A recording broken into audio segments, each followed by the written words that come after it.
Paulo do Vale trouxe agora há pouquinho a informação, que na verdade foi a informação da Joana de Assis hoje, e que o Fernando Diniz pode voltar para o time do São Paulo. Nossa, mãe do céu. Eu até respeito a informação, mas o Casares é que mandou o Diniz embora.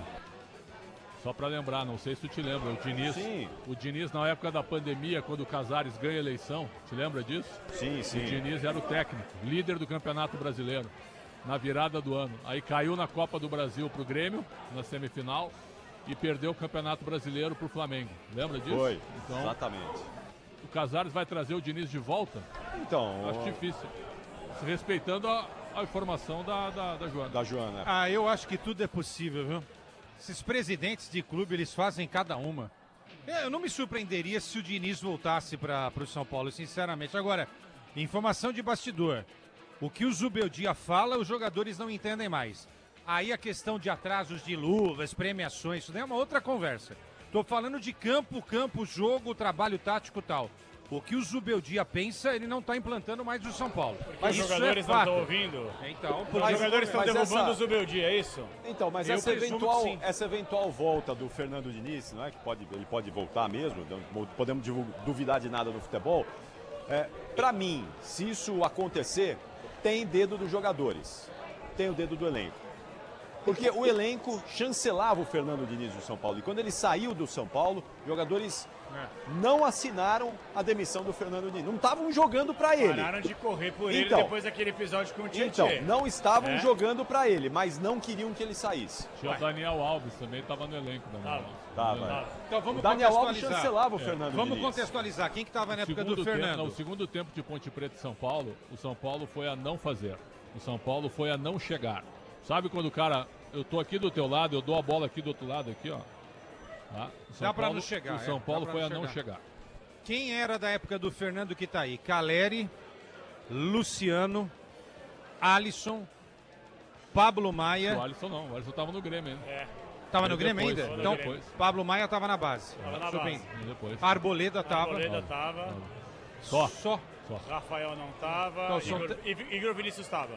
Igor Vinícius não tem do atual não elenco. Tem 6 jogadores. Não tem 6 jogadores. Não, meu ponto de vista é o seguinte, cara. Se o Zubeldia não for campeão paulista com o São Paulo, ele tá fora. Tá muito claro isso. E aí vai numa contramão daquilo que ele deu uma entrevista no começo do ano pro GE, falando que seria campeão da América. Ele falou, palavras dele, que o São Paulo seria campeão da América. Ele pode ser campeão da América. Não pelo São Paulo, né? Ele pode ser em outro clube, né? Meu ponto de vista é o seguinte, velho. O São Paulo, temporada passada, foi um desistente no ano. O São Paulo abandonou.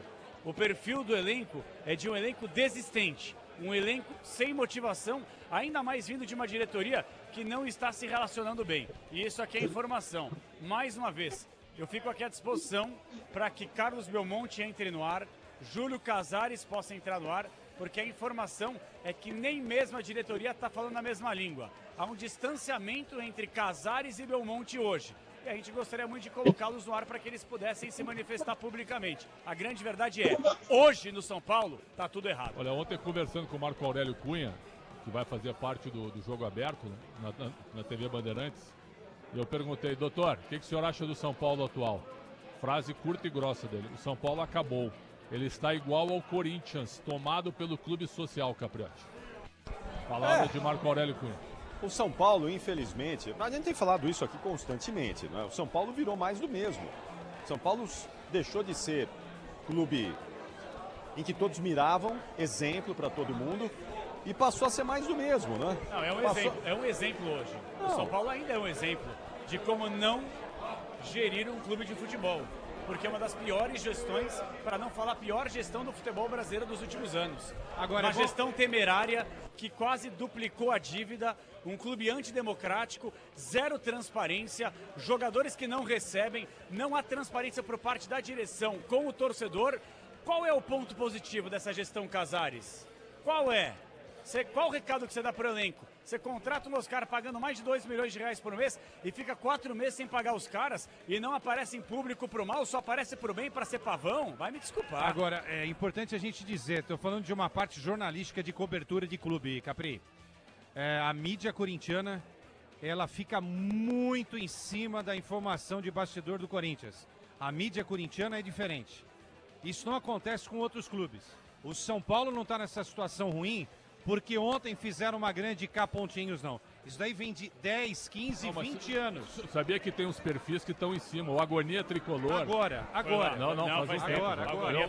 Mas não tem são 20 3 ou anos. 4. Mas não tem 20 anos. São 3 ou 4. Viu, que batem forte. A mídia corintiana há não mais de chega. 20 Não, tem anos razão, investiga as falcatruas que acontecem no clube. A mídia palmeirense segmentada é desse tamanho. O São Paulo era visto como referência na época que o Capri ainda era repórter. O São Paulo era o grande clube do Brasil, referência, tudo certinho, não deve nada pra ninguém, não atrasa salário, tem um baita do estádio, tem uma baita de uma marca e continua tendo um baita estádio, uma grande marca, mas agora começou a levantar o tapete e vê um monte de coisa errada que tá aí.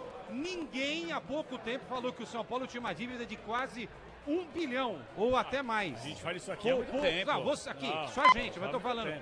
Porque a direção do São Paulo não nos dá entrevista, porque talvez a gente seja o único veículo. Eu não quero ter essa pretensão. Quero ter essa pretensão de dizer o único. Sim. Mas talvez um dos poucos que mostra as coisas erradas que o São Paulo faz. Mas eu não tô falando a gente elogia quando de uma tem razão. Não tem agenda positiva aqui, entendeu? Se eles querem agenda positiva, eles querem. Nós não fazemos parte da mídia São Paulina, nós somos a mídia de todos os esportes. Sim. A gente fala do Corinthians. Eu acho essa coisa da mídia segmentada que não passa por aqui, não é? Claro que cada time tem o seu, essa é uma realidade, não é? É uma realidade que a gente tem aí de 10 anos para cá, 10, 15 anos para cá, sei lá, da mídia segmentada. Aqui nós somos a mídia de todos os clubes, de todos os times, e a nossa análise é sempre isenta. Do São Paulo a gente vem falando há muito tempo, muitas vezes os corintianos ficam bravos, vocês falam da dívida do Corinthians, não falam do São Paulo. A gente fala de todas as dívidas. De todas as dívidas. E o São Paulo pior, e a gente fala sempre, bate nessa tecla, o São Paulo começou a derrocada a partir da puxada de tapete, da virada de mesa do Juvenal Juvencio,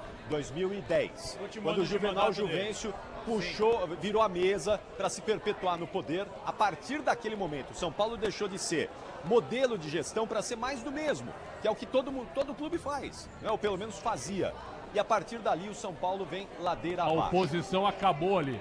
A oposição, que sempre foi importante, acabou ali. Não existe mais oposição no São Paulo. Deixa eu deixar claro, agora eu vou falar como ouvinte, porque eu via vocês antes desse meu retorno aqui.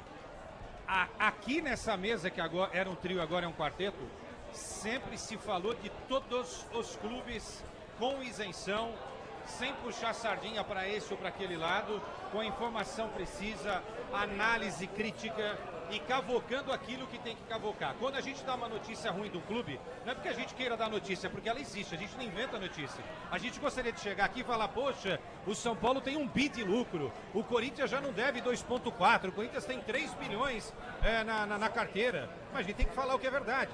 Não dá pra gente esconder que o Corinthians tem uma dívida de 2,4 hoje. Sim. Não dá. E não fomos nós que inventamos essa dívida está sendo construída nos últimos 20 anos. São Paulo, que para mim foi o maior clube da América do Sul há 15 anos, maior clube da América do Sul. O São Paulo tem um diretor de futebol que não pode estar lá. Ele infringe 10 artigos do estatuto. E está. Outra coisa que disse o Marco Aurélio Cunha, que é o Carlos Belmonte. Marco Aurélio Cunha, eu perguntei para ele, numa conversa informal sobre isso, ele falou: isso é o desmando que está acontecendo. Ninguém assume mais nada, ninguém cumpre mais nada. Agora, achei forte a frase do Marco Aurélio Cunha. O São Paulo acabou, está tomado pelo clube social, assim como está o Corinthians.